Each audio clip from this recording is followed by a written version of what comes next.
The police. They protect us, they serve us, and they provide us with an endless source of TV show one-liners.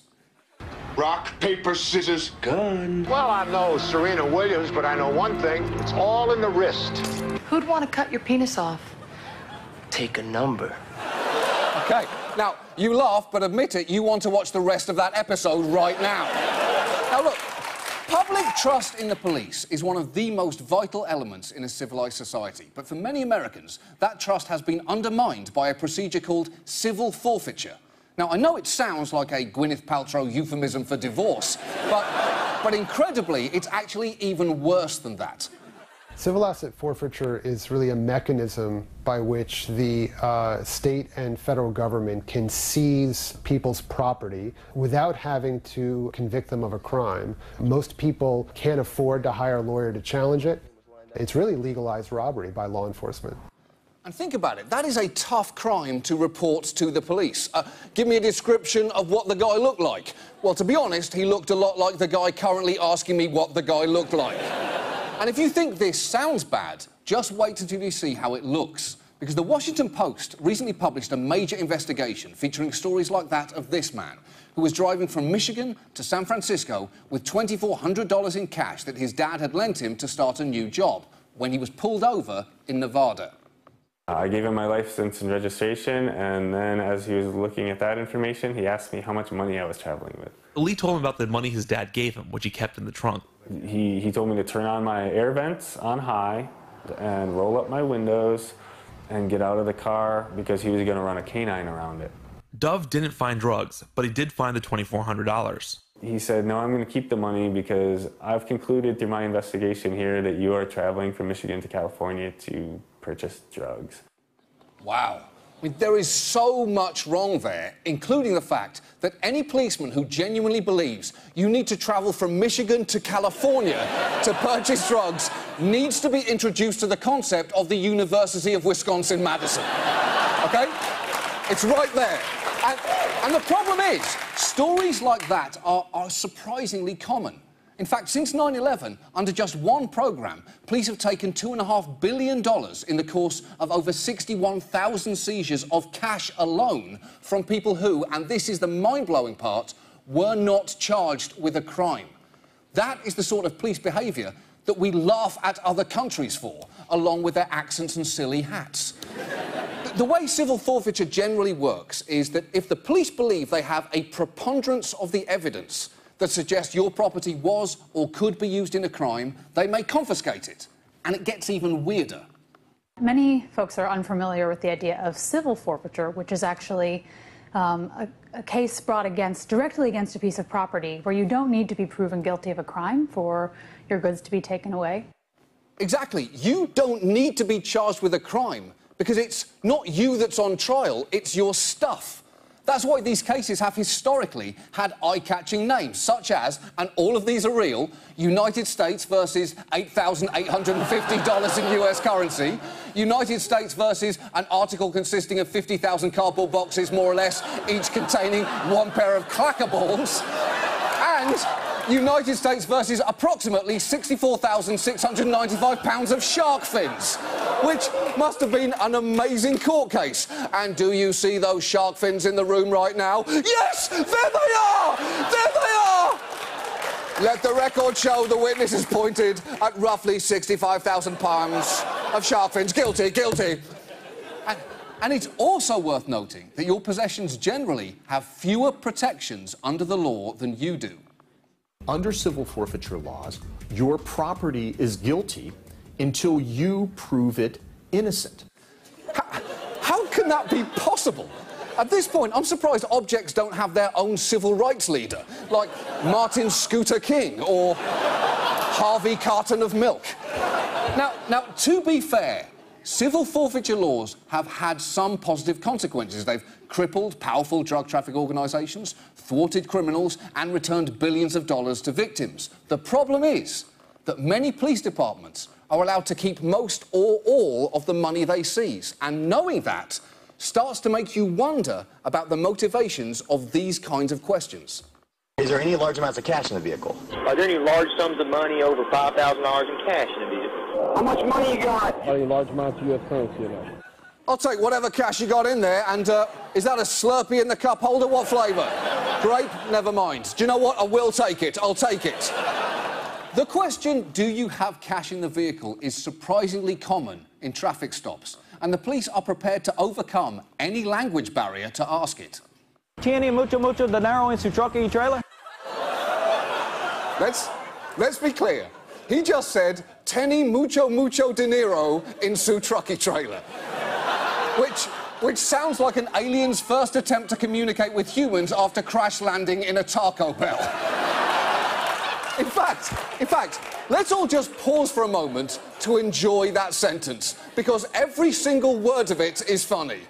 First, tenny, pronounced incorrectly. Mucho, one of the few words he knows in Spanish. Mucho, repeated word. De Niro, a famed actor. In, a rapid shift to English. Su, rapid shift back to Spanish. Trucky trailer. Now, it's magnificent. That is magnificent. It's a work of art. Now this happened in Tennessee, a state where local law enforcement authorities are allowed to keep as much as 100% of the proceeds from civil forfeitures. A local news investigation found multiple troubling cases of people having money seized, such as George Reeby, who had $20,000 seized after he was stopped for speeding. The police officer argued it was drug money, despite the fact that Reeby had a pretty good explanation. I told them I had active bids on eBay that I was trying to buy a vehicle, and they just didn't want to hear it. In fact, Reeby had proof on his computer, but the Monterey officer drew up a damning affidavit citing his own training that common people do not carry this much U.S. currency. And did he tell you that he was trying to buy a car? He did. But you did not include that in your report.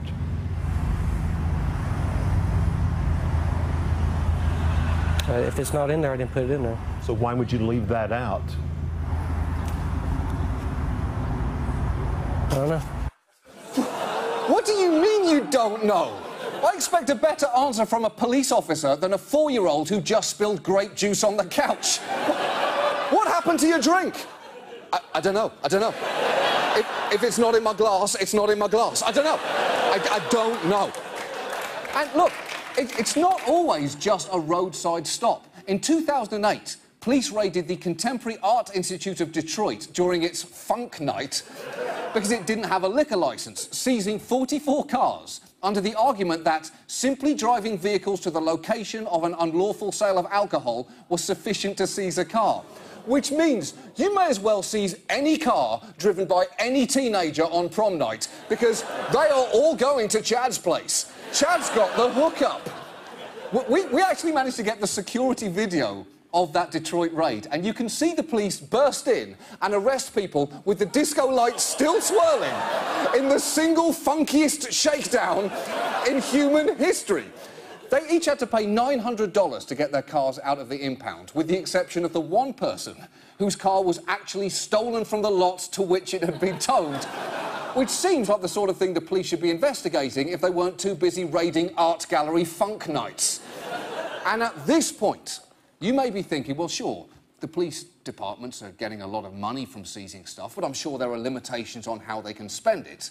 Well, allow me to take you to a 2012 Columbia, Missouri Citizen Police Review Board hearing. How do you decide forfeiture funds? You know, it's usually based on a need. Well, I'll take that back. Discretion, though, I'd imagine you sign off on? Yeah, there's some limitations on it. You know, it's... actually, there's not really on the forfeiture stuff. Actually, there's basically no limitations at all, come to think of it. We're essentially gods. We're gods. We're like the anti-Spider-Man. Great power, no responsibility. I can't believe this hasn't come up before. And look, his honesty was not over. We just usually base it on something that would be nice to have, that we can't get in the budget, for instance. So, you know, we try not to use it for things that we need to depend on, you know, because we need to go ahead and have those purchased. But it's kind of like pennies from heaven, you know, it gets you a toy or something that you need, is the way we typically look at it. That's right. That's right. They buy toys with pennies from heaven. Well, they should know those pennies may not be falling from heaven so much as from the pockets of the people they're holding upside down and shaking. And in terms of what kind of toys police departments buy, that really depends. For instance, in Massachusetts, one DA's office used forfeiture money to buy their own Zamboni. Even though, auditors noted, we could not determine where this machine was located or the law enforcement purpose it serves. Although that last one is obvious. Just think about it. Because if you are robbing a bank and the police pull up in a Zamboni, you're going to give yourself up just out of sheer curiosity. And in Texas, one DA's office had an even more imaginative idea. And I'll let a concerned citizen at a public hearing tell you all about it. With or without a law degree, everyone here knows that purchases of kegs of beer, margarita machines, and bottles of Crown Royal for office parties, as was done in Montgomery County, don't qualify as expenses for official purposes. That's true. In Texas, they bought a margarita machine. They were literally using this money as their own personal slush fund. They were literally... It's perfect. The analogy is perfect. And look, if the police need money for equipment, we should clearly be giving it to them. And if they need money for margarita machines, they should be f***ing paying for that themselves. But these civil forfeiture laws have warped law enforcement priorities and perception, and nowhere is that more clear than Philadelphia. Philadelphia officials over a 10-year period have seized more than 1,000 houses, about 3,300 vehicles, and $44 million in cash and civil forfeitures. Holy shit. Usually when someone describes something taking 3,000 vehicles and 1,000 houses, they're talking about a fucking hurricane. Now, one of those houses belongs to the Sorovelis family, and the reason for that seizure seems a little harsh from the outside. Police arrested their 22-year-old son Yanni on drug charges, $40 worth of heroin, and claim he was selling drugs out of the home. Police and prosecutors came armed with a lawsuit against the house itself. Exactly, because remember, the parents aren't on trial, the house is, which is clearly ridiculous. The only drug-containing house that needs a lawsuit against it is this one. You're on the edge. You're on the edge, house. You're this close. You're this close to losing your job. You're good, damn it. You're good, house. You're close, house. You're close. But you're good. But you're so close. But you're so good, house.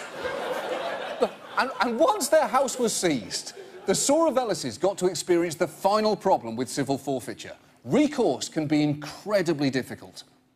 Here in Philadelphia, if you have your property taken, you can come here to City Hall and go to courtroom 478 and try to get it back.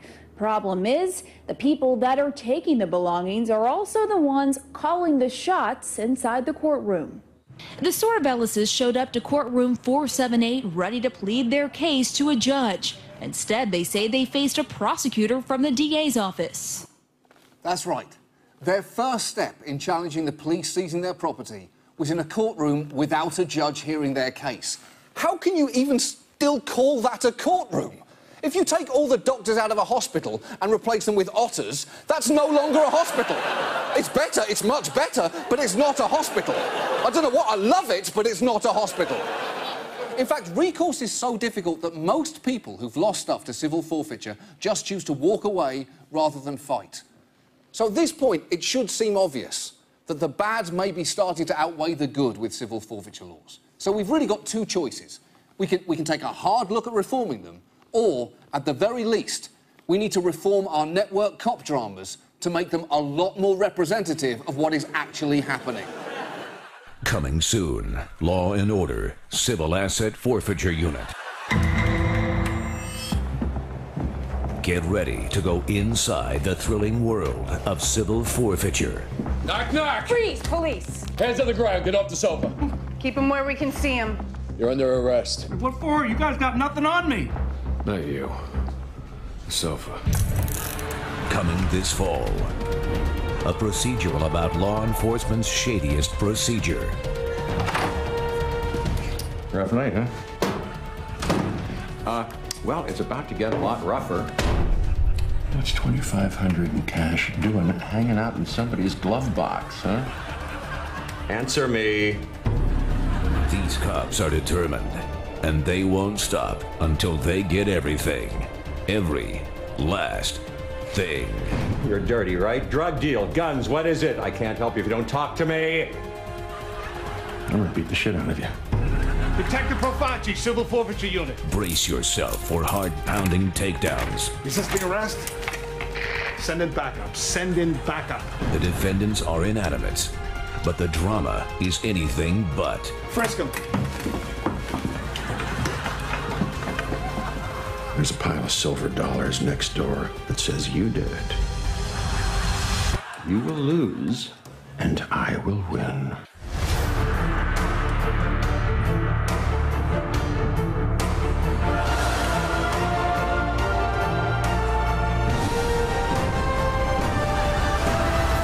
Stay on the streets too long, the city leaves a bad taste in your mouth.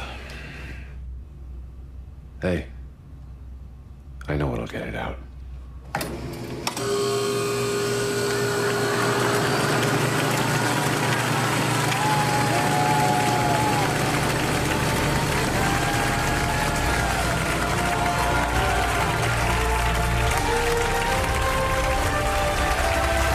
Law and Order, Civil Asset Forfeiture Unit.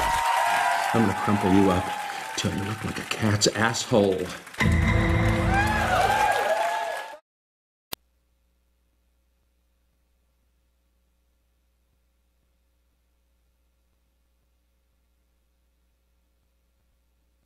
Jeff Sessions announces Justice Department will increase asset forfeiture. No criminal should be allowed to keep the proceeds of their crime, Sessions says of law that lets police take cash without charging anyone with a crime. CJ Sierra Mella, July 17, 2017, 3:45 p.m. U.S. Attorney General Jeff Sessions said the Justice Department will issue new directives to increase the federal government's use of civil asset forfeiture, a controversial practice that allows law enforcement to seize property from suspected criminals without charging them with a crime. Speaking at a National District Attorneys Association conference in Minneapolis Monday, Sessions said state and local law enforcement could expect changes from U.S. attorneys in several areas: increased prosecution of gun crimes, immigration offenses, gang activity, and prescription drug abuse, as well as increased asset seizure by the federal government. We hope to issue this week a new directive on asset forfeiture, especially for drug traffickers, Sessions said. With care and professionalism, we plan to develop policies to increase forfeitures. No criminal should be allowed to keep the proceeds of their crime. Adoptive forfeitures are appropriate, as is sharing with our partners. The Justice Department did not immediately respond to a request for comment and for more information about the directive. Asset forfeiture became a prized hammer in law enforcement's tool chest in the 1980s, when the government was struggling to combat organized drug cartels. Law enforcement groups say the laws allow them to disrupt drug trafficking operations by targeting their proceeds: cars, cash, and guns. However, the practice has exploded since then, and civil liberties groups and political advocacy organizations, both liberal and conservative, say the perverse profit incentives and lack of due process for property owners lead to far more average citizens having their property seized than cartel bosses. The Justice Department plays a huge role in asset forfeiture through its equitable sharing program, which allows state and local police to have their forfeiture cases adopted by the federal government. The feds take over the case, and the seized money is put into the equitable sharing pool. In return, the department gets up to 80% of those funds back. The equitable sharing program distributes hundreds of millions of dollars a year to police departments around the country. Darpanasheth, an attorney for the Institute for Justice, a libertarian-leaning public interest law firm, called Sessions' announcement a disheartening setback in the fight to protect Americans' private property rights in a statement Monday. Ordinary Americans see that civil forfeiture is unconstitutional, and 24 states have taken steps to roll back civil forfeiture laws, Sheth continued. The Attorney General's plan to increase forfeitures is jarringly out of step with those positive developments. Senator Mike Lee, RUT, a consistent Republican advocate for reforming asset forfeiture laws, said in a statement to Reason Monday, as Justice Thomas has previously said, there are serious constitutional concerns regarding modern civil asset forfeiture practices. The department has an obligation to consider due process constraints in crafting its civil asset forfeiture policies. Lee was referring to conservative Supreme Court Justice Clarence Thomas's notable dissent in an asset forfeiture case this June. Thomas wrote that forfeiture operations frequently target the poor and other groups least able to defend their interests in forfeiture proceedings.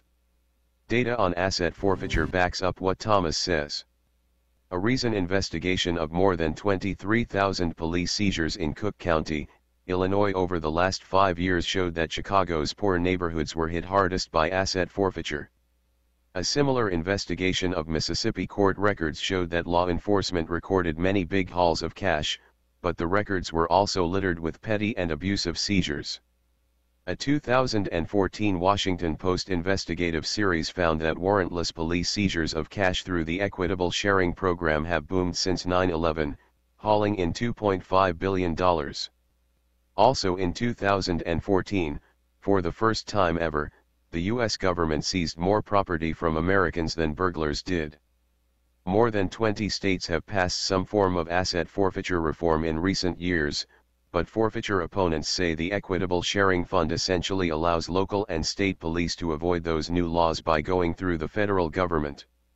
Responding to increasing media scrutiny and public outcry, former Attorney General Eric Holder took limited steps in 2015 to reform the Justice Department's Equitable Sharing Program. Although the details have yet to be released, Sessions' directive appears likely to loosen the restrictions on adoptions of forfeiture cases by the federal government, an alarming prospect for opponents of asset forfeiture. Reversing the ban on adoptive seizures would revive one of the most notorious forms of forfeiture abuse, Sheth said. So-called adoptive seizures allow state and local law enforcement to circumvent state law limitations on civil forfeiture by seizing property and then transferring it to federal prosecutors for forfeiture under federal law. Bringing back adoptive seizures would create a roadmap to circumvent state-level forfeiture reforms. Sessions' upcoming directive to increase asset forfeiture comes as little surprise. Sessions, a former prosecutor and U.S. Senator, has been a stalwart defender of asset forfeiture throughout his career. He has already dismantled Obama-era directives on drug sentencing guidelines and ordered a review of all of the existing consent agreements between the Justice Department and police departments that were found to be violating residents' constitutional rights. Another Republican critic of asset forfeiture, Representative Justin Amash of Michigan, tweeted Monday that this policy takes us backward. Congress must step up to protect the property of Americans from a government that keeps stealing from them. Hey Charlotte County, this is Charlotte County Cop Watch, and I wanted to explain what fair use is. You can use pieces of news articles if you're doing it for news reporting, you have commentary, and you're doing it for education purposes. So that's what fair use is, as you can see right here. Another reason why I wanted to make this video is to let you know I have just joined with Patreon. A nice thing with Patreon, I make no money on YouTube. They took the money away years ago, and so this is another way to give, and it's a nice thing too because you can give monthly. You can give $1, $5, $10, whatever. I do 4 to 5 hours a day on trying to wake the sheeple up on how corrupt it is and different ways that you can fight the corruption. So Patreon is a way that you can do it, and then of course the old way is still there. Donate to Sheriff County Cop Watch with PayPal or credit card. So keep that in mind. 4 to 5 hours a day. I make no money, but the corruption happened to me and I'm sick of it, so I'm trying to wake people up. But my wife would love it if if we could get some help out there. There's 47,000 subscribers. Just think if each one of you subscribers just gave let's say actually yes, $1 a month. 47,000 subscribers gave $1 a month. That would be awesome. That's not going to happen. But anyways, that would be great if it did happen. But you know, do the math in your head. Just think about it. Like I said, 4 to 5 hours a day. I get no money from YouTube. YouTube has gone nuts. You can't do anything anymore. They're taking the money away everywhere. So these are a couple different ways that you can still help out with all this time that I put in. And as you know, I'm in a special situation where, you know, at least I can do it. You know, 4 to 5 hours a day. We have a cleaning company during the day. That's what allows me to do this, and we're debt free. So this is my hobby. I don't go fishing and all that other crap. I try to save the world.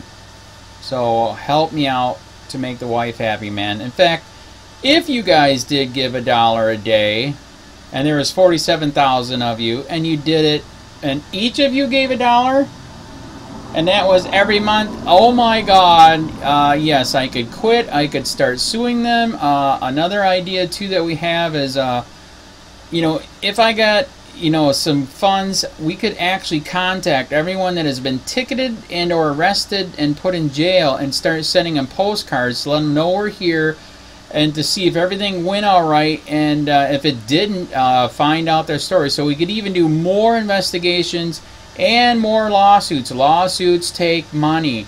So just think about that. You know, 47,000 of you so far right now. You know, $1 a day. I mean, $1 a month on Patreon, or $5 a month Patreon, 10, 20, whatever. Just do the math in your head. Help out. This is a lot of work every single day. Thanks.